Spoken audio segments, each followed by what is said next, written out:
One of the things that can get in the way of a recovery from an affair is that statement, "I don't remember."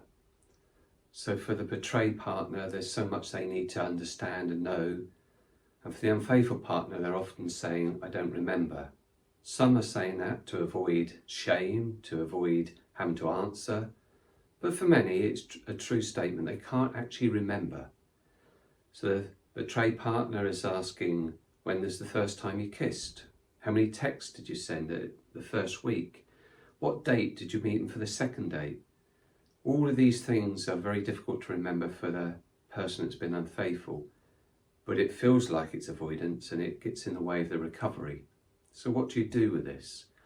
I think what you have to do is set a way of working with it and accept that perhaps there are some things that can never really truly be answered. Maybe the unfaithful partner needs time to reflect. So if they do come back a second time and say, "Actually, I do remember," for that to be said in a safe environment, so it doesn't become a weapon against them.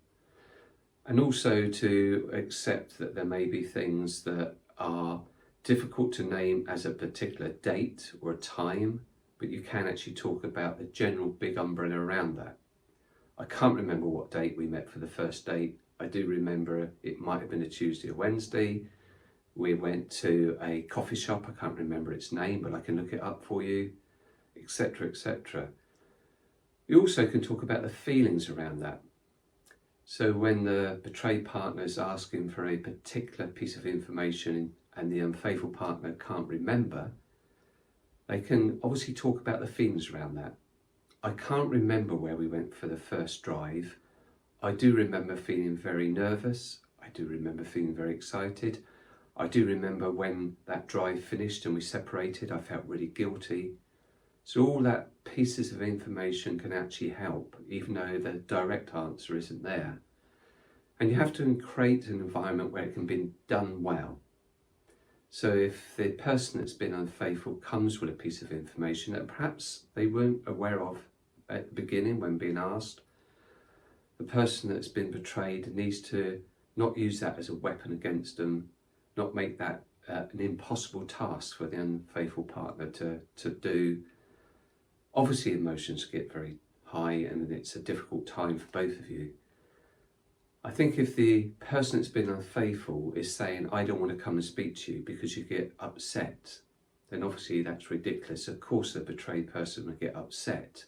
That's part of what the recovery is both of you having to deal with those difficult feelings.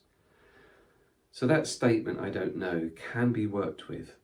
You have to just keep working at trying to remember as much as you can if you're the unfaithful partner. If you can't remember particulars, talk about the time roughly, the umbrella of it all. I remember it was a Sunday rather than the actual date.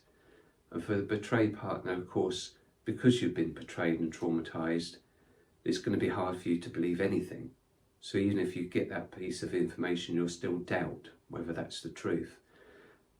The more you do it, the more you talk about it, the more that some of those details that are never discovered are less important. But always it's the feelings around it. So rather than the subject, the date, the time, the restaurant, talk about how it feels. How does it feel not being able to answer that? How does it feel having to ask that? Those are the important parts of that package.